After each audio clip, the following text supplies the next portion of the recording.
Looks like cloud rain. We are going to get water wet.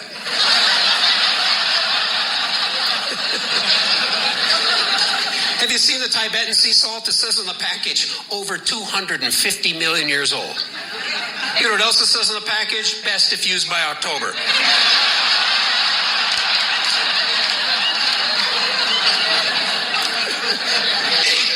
I was at the gym the other day. I'm waiting to get on the treadmill. About half of them are broken and the rest are busy. I'm just standing there waiting my turn. And the guy that works there, he's all peppy. He comes over, he goes, "Hey, we got a Stairmaster, we got elliptical, those are available. They give you the same kind of workout."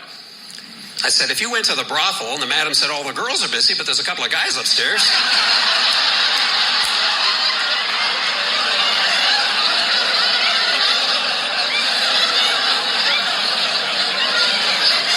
Same kind of workout.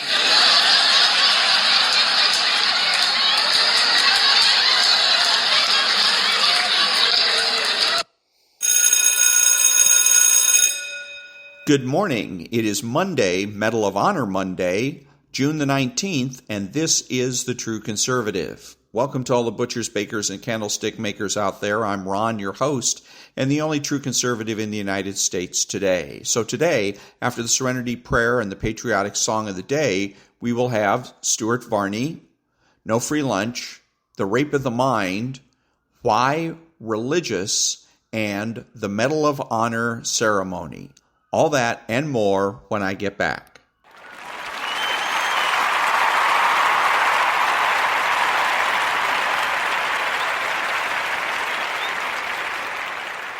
God, grant me the serenity to accept the things I cannot change, the courage to change the things I can, and the wisdom to know the difference. Amen. Oh, beautiful for spacious skies, for amber waves of grain, for purple mountain majesties above the fruited plain. America, America, God shed His grace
Thank you. And now, There's No Free Lunch, 250 Economic Truths by David-Bahnsen.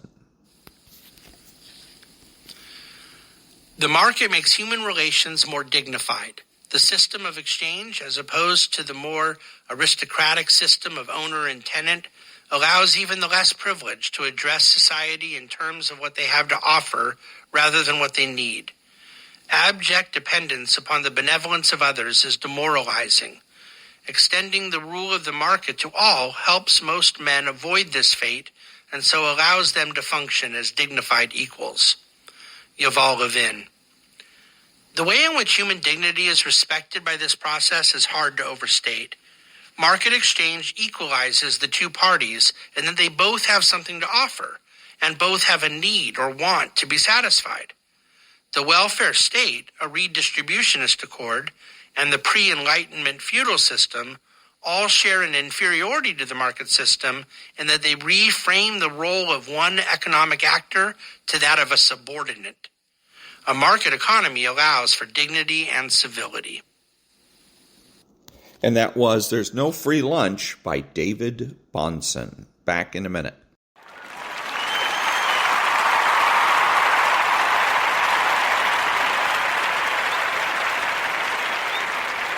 Thank you. Who is the true conservative? He knows that the government has no rights. He is religious. He is patriotic and uses common sense. He makes judgments, refuses to speculate, speaks clearly and definitively, and is not afraid to say no. He's open-minded, asking why rather than why not. He is consistent, credible, and influential, not ashamed of his existence, unafraid to learn or correct his mistakes. He is a normal American. Back in a minute.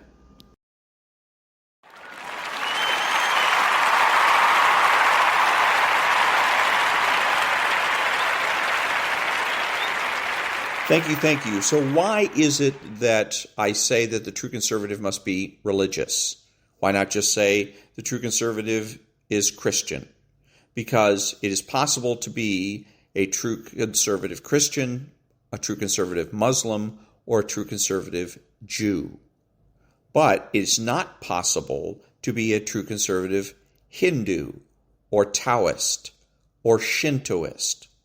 And the reason it's not possible for you to be a conservative Hinduist or Shintoist or Taoist is because those things are not religions.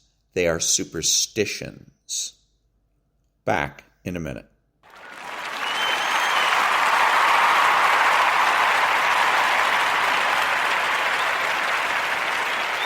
Thank you. What are the true conservative suggested federal political priorities? Number 1, recognize that the government has no rights. 2, defund Planned Parenthood. 3, replace the Affordable Care Act. 4, institute zero-based budgeting. 5, prohibit collective bargaining for all public employees. 6, assign criminal and civil liabilities to all government regulators. 7, immediately repeal the Patriot Act. 8, immediately repeal all emergency dictator laws. 9, reinstate writs of outlawry. 10, use taxpayer funds to sponsor recalls, ballot initiatives, and referendums. 11, create a flexible minimum wage. 12, means test health care. 13, immediately and permanently prohibit investment banking by any office holder. And 14, make nuclear, chemical, and biological weapons obsolete. Back in a minute.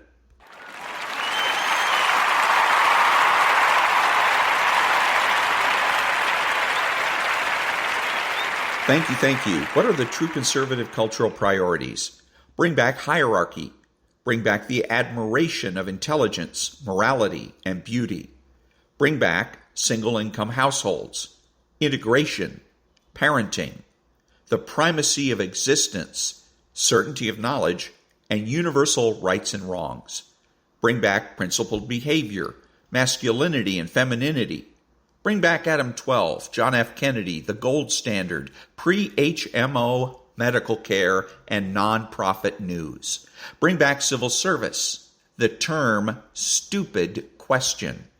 Arguments and fights. The cultural influence of the church and the Boy Scouts. Bring back the influence of social organizations such as the Lions Club and the Rotary Club. Bring back bowling. Back in a minute.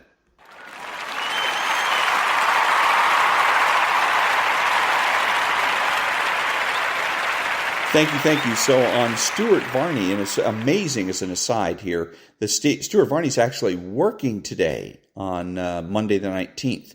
It seems usually that he has a work sucks, but I need the Bucks attitude, and he only shows up when he absolutely has to. But anyways, here's a clip. It's initially going to be a clip of the Secretary of State, but the real one is the of interest is the one of President Biden. Here we go. Blinken says the U.S. and China agreed on the need to stabilize this bilateral relationship. Let's bring it back home here. President Biden held his first campaign rally over the weekend. During his speech, he hit a lot of the classic left-wing talking points, and I mean classic. Roll tape. We've created 13 million new jobs since I became president. That's more jobs in a little over 2 years than any president has created in one 4-year term. There we go. So it's easy to respond to that if you're a candidate. All you simply say is, Joe, you had nothing to do with it. You didn't promise to create any jobs. You didn't promise to create one job, much less 13 million new jobs. So you don't get to take credit for it. And that's the truth. This is again, and you notice the way that this is again where they make no promises because that way you can claim credit for anything. The idea is under promise, over deliver, and if you promise nothing, then you can deliver on everything. Every positive event that occurs, you just come out and do what Joe Biden did. He doesn't claim credit directly. He does it indirectly, psychologically. He wants to associate himself with this good news. 13 million new jobs we created, he says. We. He doesn't say, I did, I fulfilled a promise like former President Trump used to do, because Trump would make promises. So he can't claim to promise, so he just says, we created more than any other president, blah, blah, blah, blah, blah, all this gibberish. Who cares? You don't get to claim credit for it. That's the way any candidate should address this issue. Back in a minute.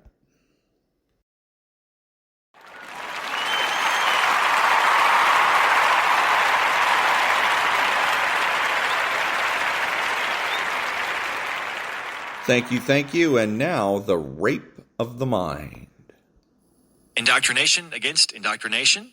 An educational concept exists to the effect that conditioning to physical torture will help soldiers be more immune to brainwashing. In one of the Air Force bases, airmen had to go through a school of torture, euphemistically called the School of Survival, in which some of the barbarous and cruel communist methods of handling prisoners were initiated in order to harden the men against future brutality. Time, September 19, 1955. The trainees could stand the ghoulish exercises rather well. However, such training can condition men to take over, unwittingly, the methods of totalitarianism. It may give semi-official green light to enemy tactics by implying that we can do the same. Moreover, such methods may stimulate hidden sadistic tendencies in both trainer and trainee. Under the disguise of an earnest training need, American youth may be educated in the same sadistic view as their enemies. The important psychological implication of every form of harsh compulsive training and indoctrination is that it fits into the totalitarian pattern. Moreover, the totalitarian inquisitors don't need to use physical torture in order to uncover the secrets of man's mind, although they may use these methods for their private pleasure. On the contrary, the enemy counted just as much on friendly gestures and special privileges to seduce the hungry, weaken POWs into confession. What the inquisitors especially require in order to succeed is that the enemy have a weak personality, that he be a dumbbell with the soldier's need to conform, that he be ridden with anxiety and lacking in patience. The brainwashing inquisitor doesn't need torture. Physical torture will often strengthen resistance against the inquisitor, while isolation alone can accomplish his objectives. The school that teaches only torture and evasion techniques can even arouse latent anxieties and thus, paradoxically, make it easier for the soldier, weakened by his fantastic anticipations, to surrender to brainwashing. The hero at school can become a weakling as soon as he is faced with the real challenge. It is not so important what the trainee accomplished during his physical training, but what he stands for mentally and spiritually. Does he have a mental backbone? Only this will stand him in good stead during the challenge of partnership. The psychiatric report about brainwashing and menticide. In every report on brainwashing of prisoners of war, several factors that may lead to the accusation of collaboration with the enemy have to be taken into account to determine the psychological responsibility of the accused. Did he surrender mentally under a kind of hypnosis? Can he be made responsible at all? Was there a conscious and voluntary collaboration that turned the man into a traitor? Was there a cowardice or only spiritual weakness? Because these questions are so new in our history and often so subtle in relation to the circumstances, it is well to enumerate the fields of interest to be analyzed. The accusation. The psychologist has to study the incriminating facts. We often can see, for instance, in the phrasing of the signed confessions, evidence that the signature was enforced. Some cliché phrases of the enemy can be looked at as gradually wangled out of the head of the victim. From one of the courts, I was able to make an analysis of a written confession that was composed of such heterogeneous elements that the process of mental wrestling and gradual giving in of the prisoner could easily be discerned in the papers. Rumor in mass psychology. Not all the accusations against a prisoner of war made by fellow prisoners, even when the majority constantly repeat them, may be taken at face value. Under the impact of terror and fear, rumors about special persons are easily communicated. There are personalities who, on the basis of their special character structure, easily become the focal point of rumors. The withdrawn intellectual, for instance, is often accused of consorting with the enemy. When he speaks the enemy's language and can communicate with them, accusations against him can become like a huge mass hallucination. The investigator has to make a survey of group relations in the POW camp. The brainwashing enemy tries first to attack the leaders in order to attack the morale of the remainder of the POWs. Then he tries to select especially vulnerable personalities for his strategy of mental pressure and ideological conversion. The personality structure of the accused, certain persons, on the basis of their weak ego or their underlying neurotic anxieties, are predestined to give in earlier to mental pressures.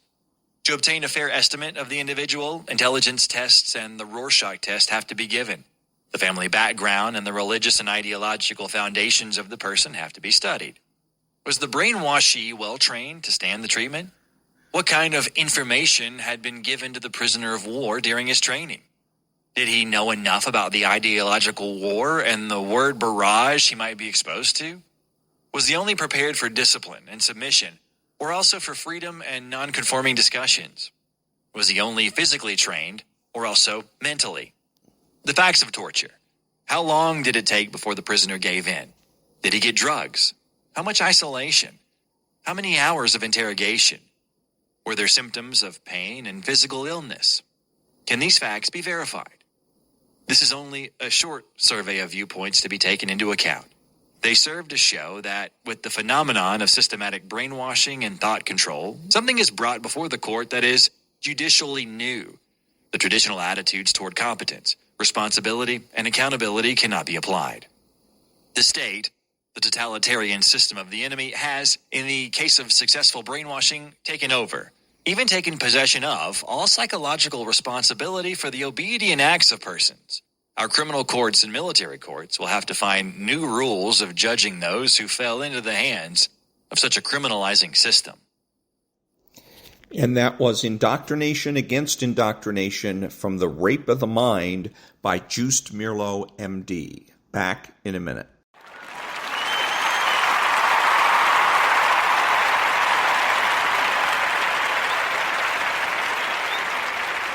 Thank you. And now, President Barack Obama awards Sergeant Kyle J. White the Medal of Honor. And let us pray. Almighty God, whom our words may cradle but never contain, we gather with the wisdom of prophets past, echoing in our ears. Wisdom which calls us to be devoted to one another in brotherly love and honor one another above ourselves. We are blessed to honor an American soldier whose actions bore witness to the depth of his love and the breadth of his honor.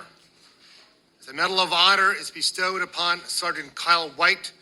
May his story so deeply inspire our nation that we may renew our devotion to one another.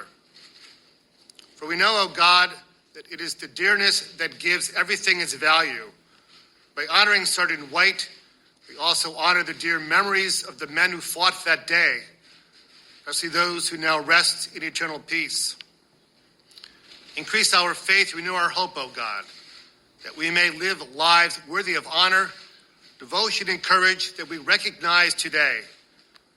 We pray all of this in your holy name. Amen. Amen.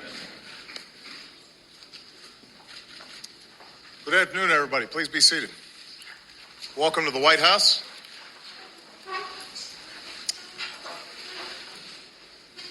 It has been said that true courage is a perfect sensibility of the measure of danger and a mental willingness to incur it. For more than 12 years, with our nation at war, the men and women of our armed forces have known the measure of danger that comes with military service. But year after year, tour after tour, they have displayed a selfless willingness to incur it by stepping forward, by volunteering, by serving and sacrificing greatly to keep us all safe. Today, our troops are coming home. By the end of this year, our war in Afghanistan will be over, and we'll welcome home this generation, the 9/11 generation, that has proven itself to be one of America's greatest. And today, we pay tribute to a soldier who embodies the courage of his generation. A young man who was a freshman in high school when the Twin Towers fell, and who just 5 years later became an elite paratrooper with the legendary 173rd Airborne, the Sky Soldiers. Today we present our nation's highest military decoration, the Medal of Honor, to Sergeant Kyle J. White. Now, Kyle is the second Sky Soldier to be recognized with the Medal of Honor for service above and beyond the call of duty in Afghanistan. Today, he joins Staff Sergeant Salvatore Giunta and a proud brotherhood of previous honorees, members of the Medal of Honor Society, some of whom are with us here today. We have a lot of VIPs here, but I'd like to acknowledge the most important, Kyle's parents, Cheryl and Kurt, and Kyle's girlfriend, Helen. I am told that back home in Bonnie Lake, Washington, when Kyle wanted to enlist, at first he had set his sights on the Marines. But his dad, Kurt, is a veteran of the Army Special Forces. So I'm told there was a difference of opinion. And I suspect a good family discussion. As Commander-in-Chief, I cannot take sides in this debate. Bottom line is Kyle joined the Army. And in doing so, he carried on his family's proud tradition of service, which found its expression on a November day over 6 years ago. Across Afghanistan, base commanders were glued to their radios, listening as American forces fought back an ambush in the rugged mountains. One battalion commander remembered that all of Afghanistan was listening as a soldier on the ground described what was happening.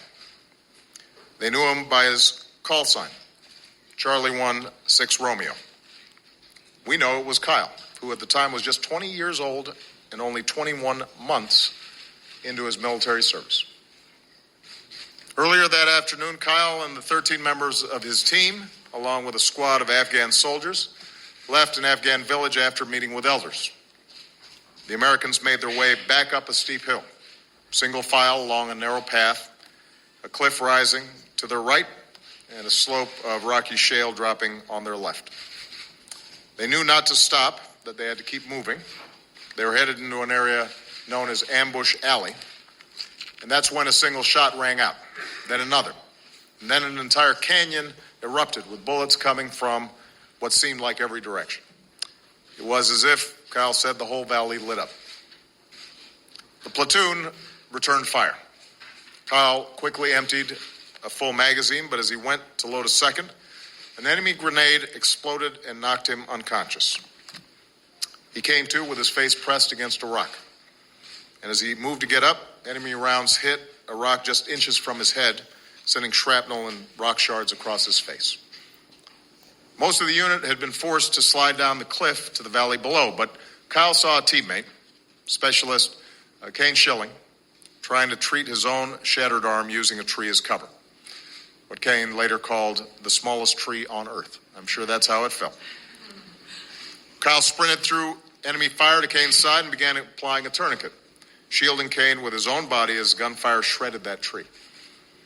Then Kyle saw another man down, Marine Sergeant Philip Box, in the open, 30 feet behind them, but too injured to reach cover. Kyle remembers thinking, it's just a matter of time before I'm dead. If that's going to happen, I might as well help someone while I can. With bullets impacting all around him, Kyle ran to Box and began to pull the injured Marine to cover. But worried that he'd exposed Box to more gunfire, Kyle retreated. The enemy rounds followed him. He ran out again, pulling Box a little farther. And once more he retreated to distract the enemy fire. Once more he went out, over and over, thinking to himself, I'm not going to make it. Kyle could feel the pressure of the rounds going by him, but somehow, miraculously, they never hit him, not once. One of his teammates said it was as if Kyle was moving faster than a speeding bullet. And finally, Kyle succeeded in pulling his comrade to cover. Tragically, there on that cliff, Sergeant Box succumbed to his wounds. But in his final moments, this American Marine surely found some solace in Kyle White, the American soldier who until the very end was there by his side. Now that other injured soldier, Kane Schilling, was still out there, and he had sustained another injury, this time to his knee. Kyle ran out once more to Kane's side. Kyle ripped off his own belt for a tourniquet, and soon got his hands on a working radio. The voice of Charlie 1-6 Romeo came into base. Crouching behind that lone tree, Kyle began calling in airstrikes to take out enemy positions.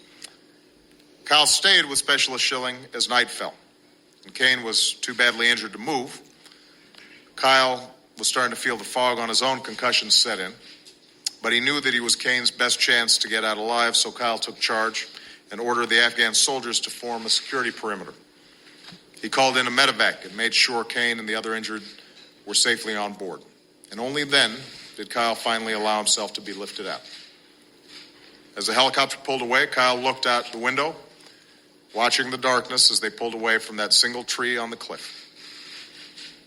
When you're deployed, he later said, those people become your family. What you really care about is, I want to get this guy to the left and to the right home.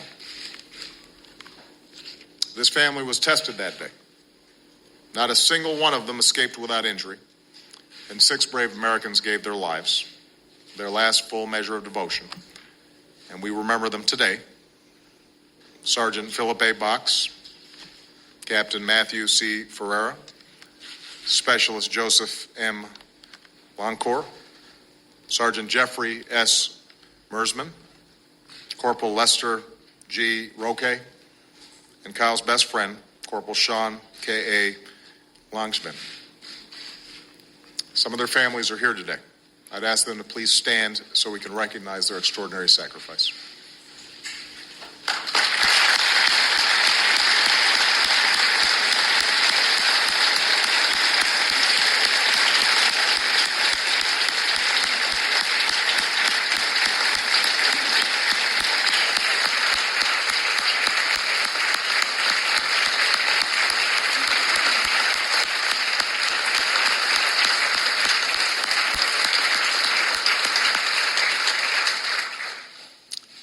The legacy of these fallen heroes endures in the courage and strength of their unit. 14 men, forever brothers in arms.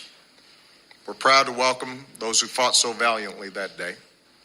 Specialist Kane Schilling, the soldier that Kyle saved, and members of the 2nd Battalion, Chosen Company of the 173rd Airborne Brigade, would you please stand?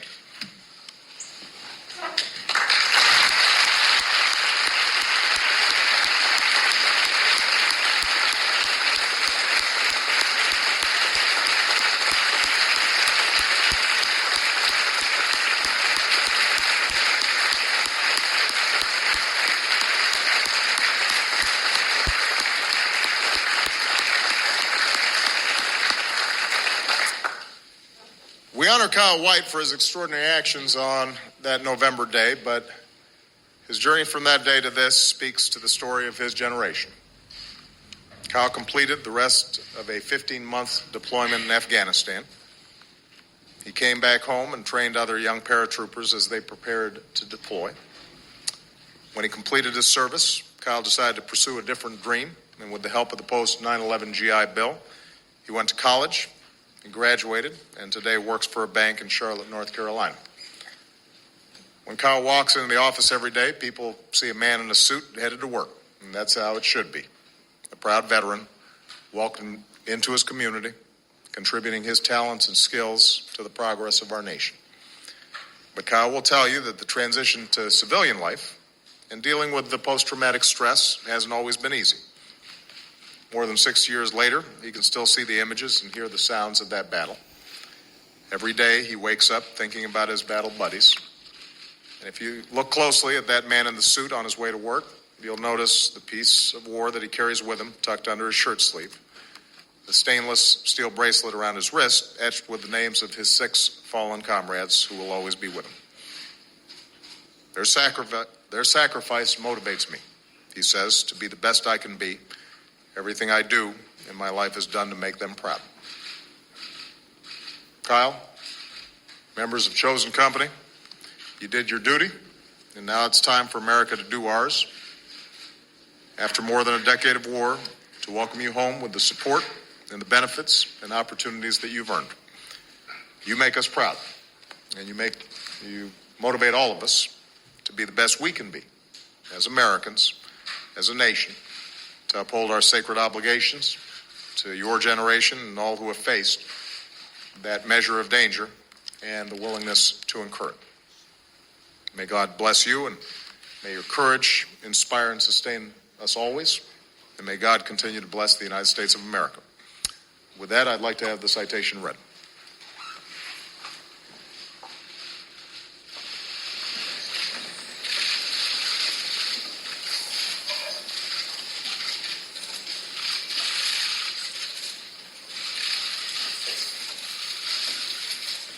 The President of the United States of America, authorized by Act of Congress, March 3, 1863, has awarded, in the name of Congress, the Medal of Honor to Specialist Kyle J. White, United States Army. Specialist Kyle J. White distinguished himself by acts of gallantry and intrepidity at the risk of his life above and beyond the call of duty while serving as a radio telephone operator with Company C, 2nd Battalion Airborne, 503rd Infantry Regiment, 173rd Airborne Brigade during combat operations against an armed enemy in Nuristan Province, Afghanistan on November 9, 2007.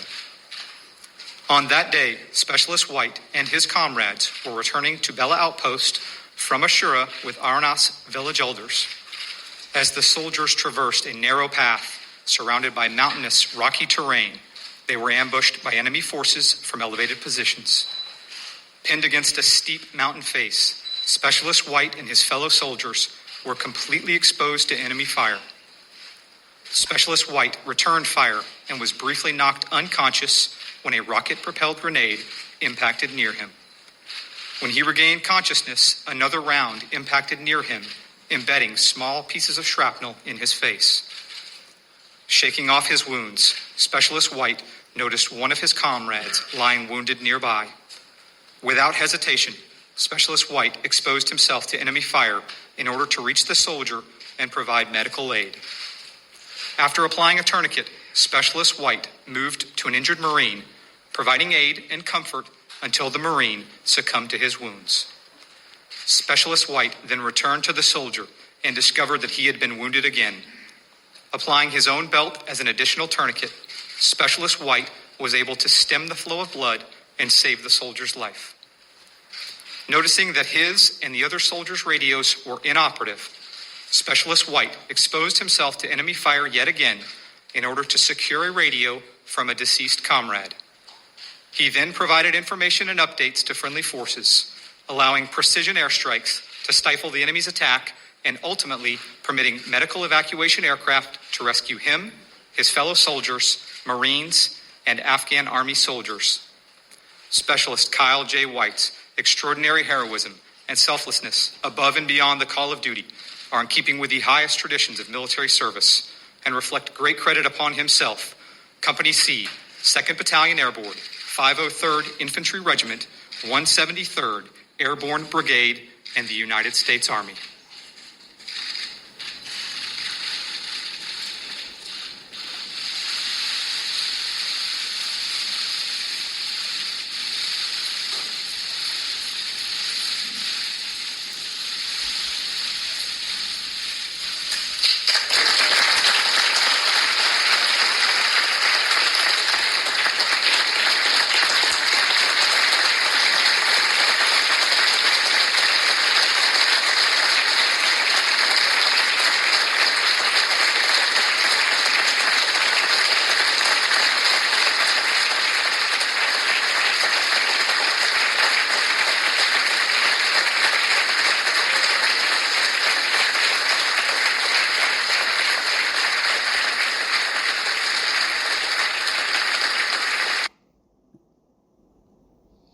And that was President Barack Obama awarding Sergeant Kyle White the Medal of Honor. Back in a minute.